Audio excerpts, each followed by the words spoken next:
one of the challenges you mentioned them when we started, actually moving the things from Virginia to here. Because I remember, we had to do some research, looking up what's the best way to actually move from Virginia to Texas. Is it better to ship the things all the way to Texas, or is it better to get a U-Haul and take them here? What were the best way to do this? And then also the most efficient way to do this in terms of, like, when I say efficient, as in like what's going to save us money. Hello, I'm Tijani Musa. And I'm Yasmin Musa, and this is How We're Doing It. Welcome to our How We're Doing It.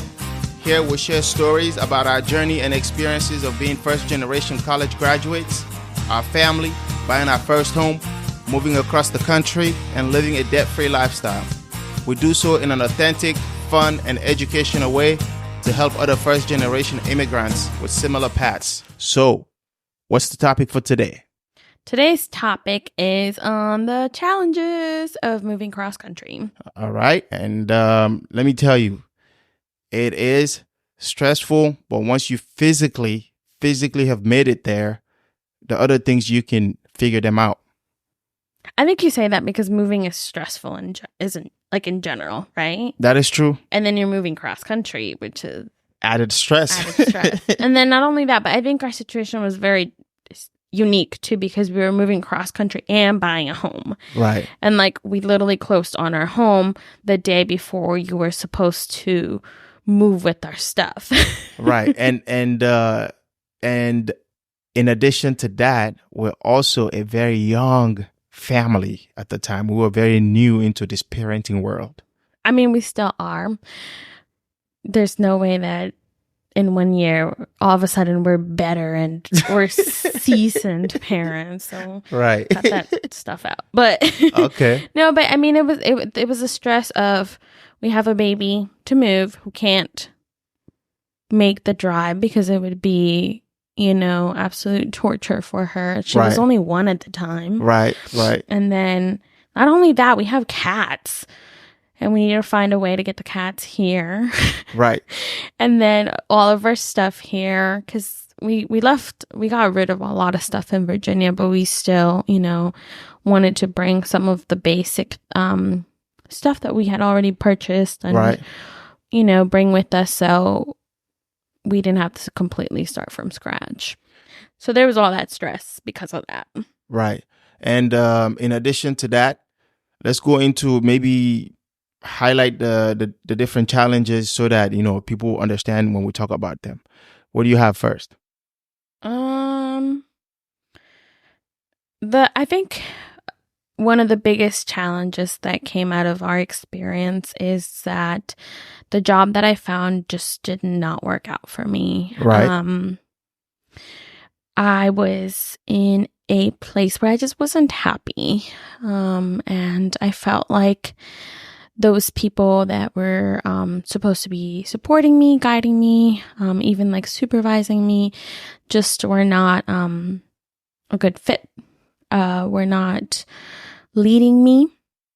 And honestly, I felt pretty stuck in that job. I was also the only one. And for those of you that don't know, I'm a teacher. I teach students with visual impairments. Right. And I love my job. I love what I do. I'm very passionate about what I do. This is literally my dream job. But I was in a workplace that just didn't value me and everything that I have to bring to the table. And that's okay because you're not for everybody. But, it was a really hard realization that I, moved cross country. And I left a workplace where I was very happy and I had a huge team and so much support. Right. And then I got here and I was the only one doing my position and I didn't have support and I felt lonely. And all of that just really got to me, to be honest. It started impacting my mental health.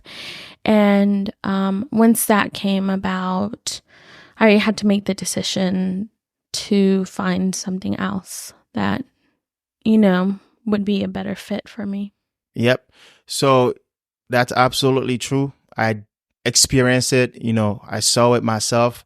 how your mental health was being impacted. So I'm glad that, we were able to discuss it and find a solution to that issue. And another challenge, even before we actually came to Texas, one of the challenges you mentioned them when we started, actually moving the things from Virginia to here. Because I remember, we had to do some research, looking up what's the best way to actually move from Virginia to Texas. Is it better to ship the things all the way to Texas, or is it better to get a U-Haul and take them here? What were the best way to do this? And then also the most efficient way to do this in terms of, like, when I say efficient, as in like what's going to save us money. And ultimately, we decided to get a U-Haul. And once we rented the U-Haul, packing up the U-Haul, loading up the things in the U-Haul, and to decide, the decision of getting the U-Haul was based on different variables. One of them being that if we were to do the U-Haul, we were able to, one, tow some of the car. We have 2 cars. We were able to tow a car from Virginia to Texas behind the U-Haul. That would save us money.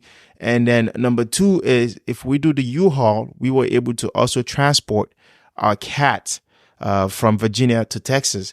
But one of the challenges is that Yasmin and the baby won't be able to come with me in the U-Haul because, number 1, there's no space in the U-Haul. And number 2, it will be a very, very long drive for the baby, 19 hours plus drive from Virginia to where we are in the suburbs of Dallas. So these are some of the challenges that, factoring in the decision of getting a U-Haul and then having Yasmin and the baby fly from Virginia to Texas. What other challenges do you have? I mean, speaking of challenges, I think two of the reasons why it was a little bit easier is because I had a friend who offered to bring one of our cars from Virginia to Texas. Like she I gotta give her a shout out, Janet, my sorority sister. She was at my house babysitting one night, and we told her about our plans to move cross country and how we were trying to figure out, how it was going to work with flying and getting all the stuff here and the baby and everything. And Janet was like, I think I can take you. I think I can take one of your cars, and then you and the baby can just fly and you don't have to worry. And that's literally what she did. And she even recruited her boyfriend to help, Ronald, to help us with the move. Major help. And getting the car here. And that was a huge help. Absolutely. And then you had, you were going to drive the U-Haul basically by yourself. Yep. Because I think towards the end, like you're just trying to get here. We were so stressed with all the packing and figuring out all the details. Like I worked up until my last day of work. Well, obviously, but I work up until like the last day before winter break, and we were I was leaving with the baby on Monday. You left on Friday, and I still worked that Friday. I came home, and you had taken care of like loading the U-Haul. And can we talk about how you got a too small of a U-Haul? Like you're cheap, but I was trying to be efficient with the money. Yes, but then not everything fit. But I think part of the reason why that was is because there was a lot of stuff that we were like, no, we're gonna leave it, and then last minute we were like, oh no, let's take it. There you go. And that kind of just shifted everything. It changed the plans. Exactly. And it really did. So we decided, and Janet was instrumental. So when you're moving across country and your friends offer help, we encourage you to take the help because that saves you money. And then also it's a tremendous help. We have to give Jasenia a shout out too. Absolutely. I was going to say that my friend Yessie also offered to drive with me from Virginia to Texas. So Yesenia and Janet were lifesavers, and we definitely took up the offer that they offer us, and we appreciated them. And so the challenges of moving from Virginia to Texas were basically suppressed by the help that we received from our friends and families. And once we got to Texas, you were talking about loneliness at job, but we were also pretty lonely at the house because the house is pretty big, right? Yeah. So now we have this beautiful home. We're settled in, and we ain't got nobody to invite over. But you just rise to the occasion. It really pushed us to build our own community here, which I'm really proud of us. Yep. We started connecting with our neighbors, started making connections, with our coworkers, started making connections with people at the mosque. Like I think that's one of the biggest things that was caused a great the one. difference Mhm. is, our mosque here and where we live, it's still pretty small, and they needed a lot of support. And Tijani just took it on. He was like, "Okay, well, I'm gonna be part of this committee, and I'm gonna help in this way." That's right. And that's what really pushed us, to start, really building that community by ourselves here. And I think it's one of the best things because we're choosing, all of our friends, and we're choosing who we want around our baby. Right. And that's a very important one, right? Connecting with like the local area, creating with friends and neighbors. And you remember the party that we put together, the iftar dinners? We actually hosted an iftar dinner for the Muslim community. So we can connect with the Muslim community in that area, as well as also getting to know people in the area. So we actually took a lot of initiative by actually going out of our comfort zone to actually create that community that Yasmin is talking about. Yeah, we did. We really got to work, and we wanted to know who our Muslim neighbors were. You're not going to go knocking and be like, "Hey guys, are you guys Muslim?" And bring baked goods. So we just felt like we needed to do something, and so we were able to put on an event, invite the community. We had a good few families that came out. Absolutely. And now, the cool part is, honestly, we all live within the same proximity. Proximity, 2-3 streets, right? Yep. So Tijani will run into the neighbors all the time, and they'll see him and they'll be like, "Are you going to the mosque?" And it's great. It's really great. And the other thing is, Leo goes to school in the elementary school. So now we want to be a part of the PTO, parent teacher organization, as well. But I think you just threw in Leo there, and Leo's, for those that don't know, so Leo's our nephew. But that's when we say we have kids. Yes, when we have kids. We have 2 kids. Right. Leo's our nephew, not our biological child, but he has always been a part of our lives. Right. And it just so happened to be that for his first year of kindergarten, he is spending this year with us. Honestly, we don't know when he's leaving because we were never going to give him back. Right. To my sister. Now Yenny's going to hear this episode and she's going to think we She's going to use this in court. Exactly. No, but he's always been a part of our family anyways, and we love Leo, and we feel very blessed that he's spending his kindergarten year here with us. And to try and build that community even more, we went to our first PTO meeting the other day. Yeah. And Tijani was trying to get involved. He was trying to be committee. He was asking I want to be able to vote. Yep, I want to be able to vote the changes in the school. But I think, honestly, it's just a good thing that they know us and that they know who his family is. Right, we're involved. Yeah, that we're involved. Yeah, yeah. I never wanted to be an uninvolved parent in school, and all of this school thing is new for us. Our daughter, she's about to turn 2. Right. So having a 5-year-old now is new territory for us. Right. But we're making it do. Absolutely. And then you have another challenge about small town vibes. Talk to me about that. Yeah. So we talked about how we like to live, suburbs area because that's just what we like. We like the peace and quiet. And this area is really growing. But when we came to visit, this specific community, we really liked a lot of the amenities that it had, parks, activities for the kids, all of that. And I remember, I'll never forget. We were at home. Was it Home Depot or Lowe's? I think it was Lowe's. Yeah, I think it's Lowe's. Yeah. It was Lowe's within like our like first week or two of moving here. Mm-hmm. And we needed help with something. You were looking for some type of like weed killer or like fertilizer. Yes, for the grass. Yep. And you asked somebody for assistance, like one of the employees, and he immediately knew we were not from there. Oh yeah, yes. I remember that story. Immediately asked like where did we come from and where we were living. That's definitely something that happened the first month we were here. Yep. You're only gonna get everywhere. that when you move to a small town. Yep. I had somebody at my last job also be like, "So, what brought you to this area? Did you pick a spot in the map?" A lot of people also thought that when they see me, they thought I moved because I'm military or something like that. Yeah, I remember when we had to switch phone carriers and we were at AT&T. Oh yeah. The guy was like, "We're leaving the store, right?" He knows nothing about us. We were just there to buy like a phone case, I think. Right. And he goes, "Thank you for your service." And Johnny's like, he didn't even respond. No. Why do you respond to that? I don't even know how to do it. We never said nothing about it. Nothing about us said military. Right. Nothing. Right. And he thanked you for my service.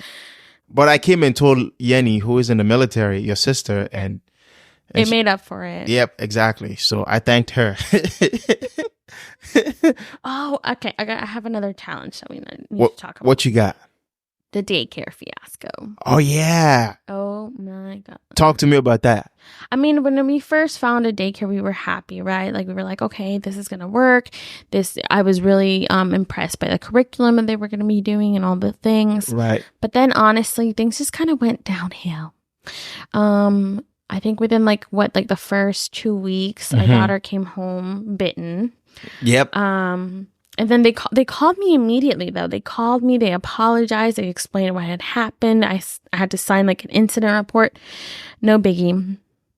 No biggie because I'm a teacher and I understand kids are kids and things happen, right? So we were very understanding and we appreciated the protocols they had in place and it was okay. But then, a week or two after that, she had scratches all over her face. It was like, I think one of her little classmates probably just grabbed her face and then just completely scratched. But it looks really bad. It was really bad. I remember that time I didn't get a call. Right. I showed up and the lady at the front desk was like, "Hey, can you sign this incident report?" And I was like, "Why? Like, what am I signing?" Right. And then I look at my daughter's face and I'm like, "Oh my God." And, she tried to justify, tried to explain. And I left crying. And I remember I got home and I was in tears because at that point I was like, our baby is not safe in this spot. And I don't feel comfortable with her being there anymore. And it was really heartbreaking. You send your kids, I'm a working mom and it sucks that I'm a working mom, know? But that's at the same time, as a mom, I realized that for me, working is also good for my sanity and for my mental health, and it makes me feel productive. Right. But, to leave your child with somebody else and then to get the feeling that your child is not comfortable or that they are not in a safe space is gut-wrenching. And I don't wish it on anyone. And that was our first, really our second strike because we took the biting pretty seriously. Yeah. And one thing that I will say about us is that we are huge advocates for our children. Oh yeah, yeah. Don't mess with us. Don't because I think people will see that oh, you guys are young. Right. They're gonna be relaxed, and we're not. Nope. We after that second incident, we immediately asked for a meeting with the director. Yep. The director/owner. Yeah, director/owner. Yeah. Nothing fruitful came out of it, and our daughter is no longer there. Right. And this is where we really are blessed, and I say this because my parents ended up moving here. My mom, who had been watching her in Virginia, started watching my daughter again. And there's no one I trust more than her. She's been watching my daughter since I went back to work when she was 3 months, and it's it gives me the biggest peace of mind. Absolutely. Super blessed. And one other challenge that I want to mention before we wrap up this episode, driving in Texas, that speed limit and crazy drivers. I don't even want to go into it, but the speed limit is like 75 miles per hour. And then Texas has one of the highest, probably the highest speed limit in the country. I remember driving to El Paso to see Yasmin's sister, Yenny, and I'm pretty sure I saw 85 miles per hour speed limit. And I was going 90 miles per hour and I was still very slow. And you have truck drivers that are coming and passing you, and people have no respect on the road. So that is a huge challenge that I'm still learning.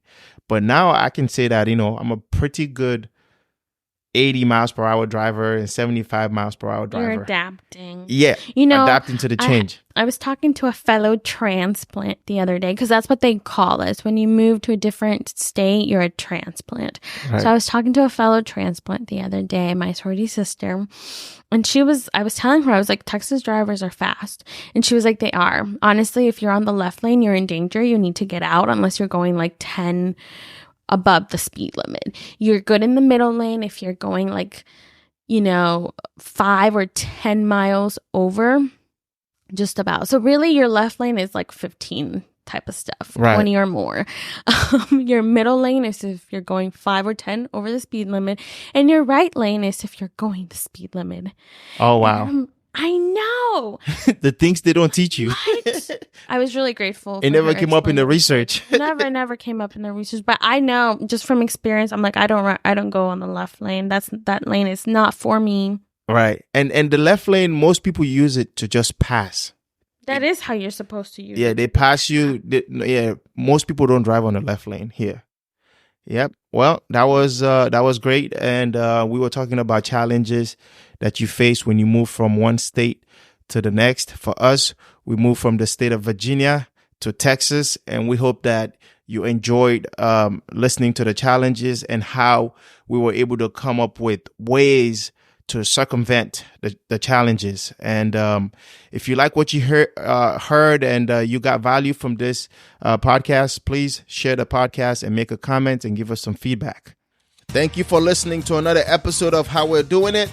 We want to hear from you. Contact us at hwdipodcast@gmail.com or leave a comment. If you like the show, consider subscribing in order to get notified of new episodes. Thank you for listening, and we'll see you again on the next episode. Mama. Bye-bye.